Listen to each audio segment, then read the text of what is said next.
Peace and love to you, the world. Uh, hey, I watched that video I made 48 hours ago or so, and several times during the night here, and the one thing I want to go back to what from watching the previous video was when I was 19, 20, and 21 years old, 18. Well, and I was in Tampa, uh, and I was on my own. My dad told me to go out on my own, and I had to do that, buffer for a while somewhere else, and then back to Tampa, and I worked. This is what I want to say. So some people might look at me and say, "Well, you're just scamming the system, man, to get your Social Security." Well, that's bullshit. I'm not scamming anybody. Do you realize how hard it is to pull the wool over all people a psychiatrist's eyes? The way to train to scan you and scope you and angle you from every possible where the two eyes are looking at you, and they're yeah. Psychiatrists are weird people, but some of them are very nice though and kind and compassionate. That's what we need. Uh, but so so anyway, so where was I? Oh, I had to go back on the nicotine for the cognitive deficits caused, and it's giving me headaches, man, not from withdrawal from the nicotine, but from using it because it don't belong in my brain. That's why I was so happy to get off of it, because I had it beat. I mean, but but then I lose my cognitive effectiveness when I go to write, and I've written two books, and I couldn't write two paragraphs, so I added nicotine back into my regime, and then there were 4 pages. So what are you supposed to think? You know, I researched all this over when internet became what it did, high speed, about 20 years ago this year, here where I'm at. So uh, I was able to do away with cable television. I have none in the house in the last 20 years. I'll have none. I can't stand it. That drives some people crazy. They have something on a radio or a television or something. I like silence. That's hard to deal with for some people, but I find myself there because I can hear my own thoughts entertained through my mind, and I get more out of them when I'm not distracted by television or radio or something. So I'm just weird. So it's just never mind. But so so is this recording? Yeah, I guess it is. Uh, well, so back in, well, I was going to say point to 1973 and 74 when they tried to bring the first quadraphonic 4.0 sound amplifiers and systems in, but they cost way too much for the average person who couldn't afford them, so they didn't catch on. But there were some recordings made out those years that artists released, and you used to be able, I don't know where, this is 20 some years ago, trading that stuff uh, on something. I don't know what it was called.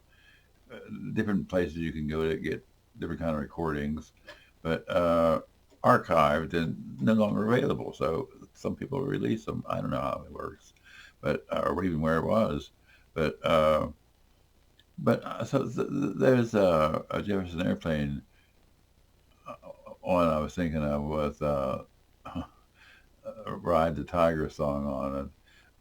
But and then there's the one I was thinking of though late earlier was Rick Wakeman's Journey to the Center of the Earth with a symphony orchestra, and it tells a story, but it's really cool. He's a keyboard genius of the 1970s, one of the two more prominent known keyboardists. Uh, the other one was Keith Emerson of Emerson, Lake and Palmer, and his suicide is just ridiculous, man. I just don't get it, that shit at all. But it's pretty sad too because it was good music.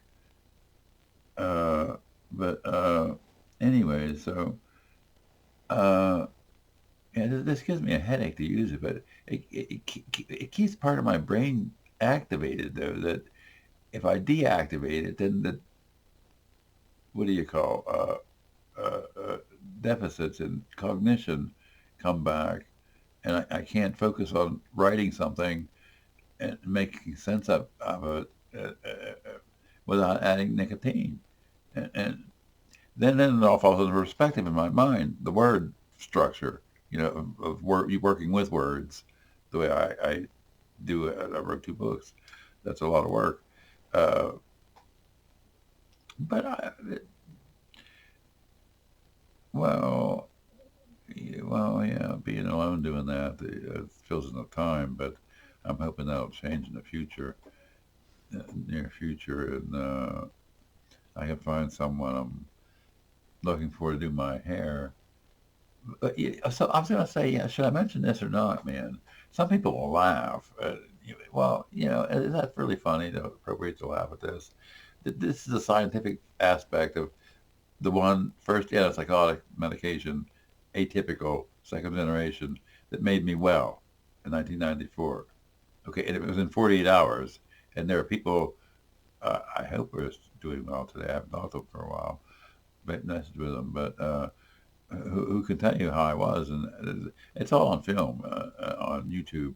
The 25th anniversary with Susan Culbertson, social worker. Uh, she worked at the hospital when I was last there 9 years ago, and so she's retired. They're older than me, but they've been good comrades and different folks. I mean, I could name, but the list would go on for indefinitely, I guess. I don't know.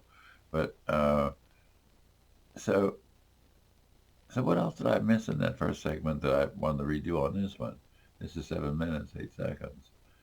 Uh, well, yeah, I'm just trying to fill in the gaps of you know who I am and what I'm doing here, and it's trying to hold my head above water when I don't swim.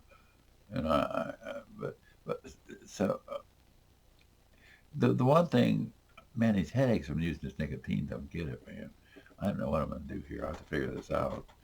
Uh, Meditate on things after a while here, but I was gonna say, the way that the Risperdal, and the Abilify, I can't pronounce the generics, so don't ask, but but those two antipsychotics are defoliating my body, man.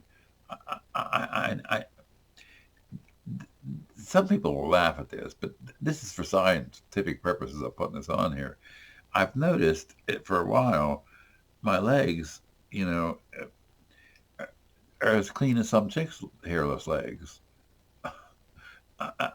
This chemical did this to me, man. And these chemicals, that's where my hair went up here.